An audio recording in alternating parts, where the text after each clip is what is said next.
बिस्मिल्लाहिर्रहमानिर्रहीम, अस्सलाम वालेकुम रहमतुल्लाहि वबरकातुहू। मेरा नाम अहमद अकील है। आप देख रहे हैं प्रोवाइज डेवलपर्स। क्रिप्टो करेंसी में इन्वेस्ट करें, गोल्ड में इन्वेस्ट करें, स्टॉक एक्सचेंज में इन्वेस्ट करें, प्रॉपर्टी में इन्वेस्ट करें, कहाँ इन्वेस्ट करें, ये सवाल हर वक्त हमसे होता ही रहता है। जो लोग बहुत बड़े रिस्क टेकर हैं वो समझते हैं कि यार उनको बहुत फ़ायदा होना चाहिए, लेकिन ये भी इसके लिए भी तैयार हैं कि शाम तक सारा पैसा भी डूब जाए तो कोई प्रॉब्लम नहीं, तो वो क्रिप्टो में इन्वेस्ट करें। क्रिप्टो एकदम फ़ायदा है और एकदम नुकसान है। हाई रिस्क गेम है। बेशुमार लोगों का नुकसान हुआ, कुछ का फ़ायदा भी हुआ।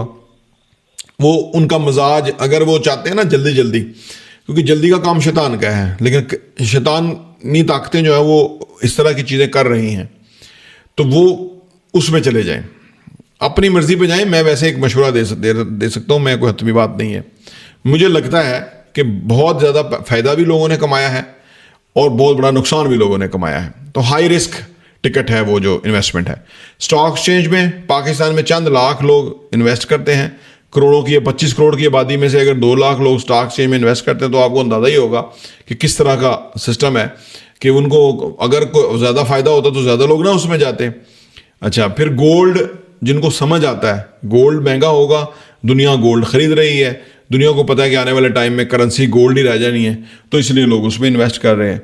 और रियल एस्टेट और गोल्ड, ये दोनों अल्लाह की करेंसियां हैं, इन दोनों में इन्वेस्ट करना चाहिए।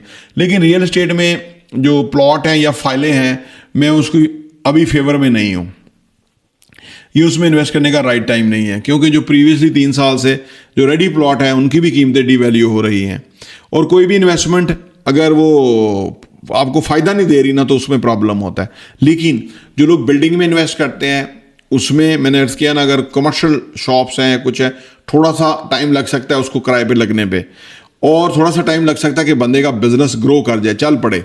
फिर वो जगह ही सोना है, कीमती है, और वो फिर जगह नहीं हाथ आती बार बार, ठीक है ना, क्योंकि वो हर वक्त लोगों को चाहिए, मतलब उधर से प्रोडक्ट मिलती है या जो भी है, कस्टमर ने आना है, तो वो बिजनेस की जगह कोई खाली नहीं करता, फिर वो लंबे अरसे लग जाती है। और हमारा ये कैलकुलेशन है, आप भी कर लीजिए कि अगर आप कोई रेंटल प्रॉपर्टी आपके पास होती है, 10 से 12 साल के अंदर वो प्रॉपर्टी किराए की शक्ल में जो आपने इन्वेस्टमेंट की है आपको वापस कर देती है, और उसकी 4 गुना कीमत हो जाती है, और आपके बारे न्यारे हैं। तो रियल एस्टेट हमें समझ आता है, हम खुद भी उसमें इन्वेस्ट करते हैं, लोगों को भी कहते हैं उसी में इन्वेस्ट करें, और सेफेस्ट है। दुनिया भर में सबसे ज़्यादा इन्वेस्टमेंट रियल एस्टेट में ही होती है। दुनिया के अमीर तरीन लोग जो है, बिजनेसमैन है, वो कमर्शियल प्रॉपर्टी में इन्वेस्ट करते हैं।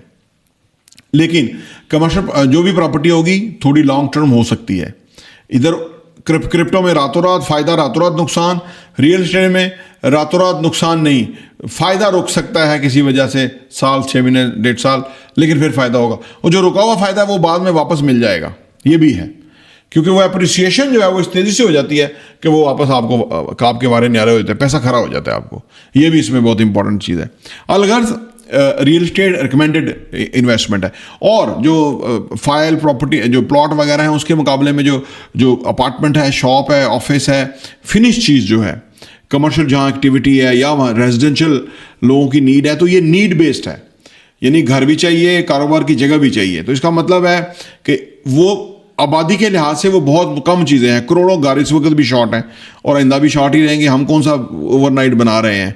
हमारी कौन सी कोई ऐसी पॉलिसी आ गई है कि सस्ते घर किसी को मिलेंगे? वो कोई कर्जा देते हैं, वो किसी को 100, 50, 200, 1000, 5000 लोगों को मिलते हैं। यहाँ करोड़ों की शॉर्टेज है। तो इसलिए जो फिनिश प्रॉपर्टी है, जो रेडी असासे हैं, जहाँ पे लोगों की ज़रूरत फुलफिल होती है, वो उसका रेंटल पे करते हैं, इसलिए उसकी अप्रिसिएशन बढ़ जाती है, वैल्यूएबल असासा बन जाता है, रियल एस्टेट वैल्यूएबल इन्वेस्टमेंट बन जाती है। इसलिए हम लोगों को इसमें इन्वेस्ट करने का कहते हैं। तो ये बुनियादी इन्वेस्टमेंट की अपनी अपनी सोच है, जिस तरह से आप इन्वेस्ट करना चाहते हैं।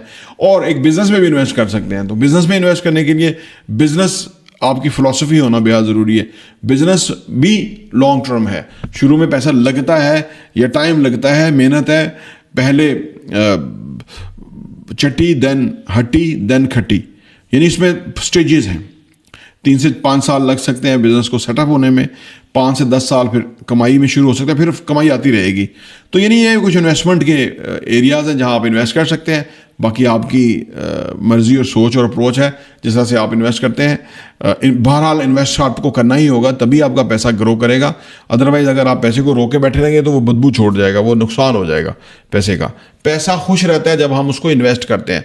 पैसा पैसे को लेकर के आता है। पैसा बनाई ये एनर्जी है, ये बनी इसलिए है कि इसको किसी जगह लगाएं। पैसे को लगाएंगे तो पैसा आएगा, अगर आप रोके रखेंगे तो उसका दम घुट जाएगा और फिर आपके पास नहीं आएगा। जाएगा तो वापस नहीं आएगा, वो खर्च होने की शक्ल में जाएगा, फिर वापस नहीं आएगा। तो मेरा ये चंद गुजारिशात हैं जो लोग पूछते रहते हैं कि कहाँ इन्वेस्ट करना चाहिए। प्रोवाइज डेवलपर्स देखने का बहुत बहुत शुक्रिया।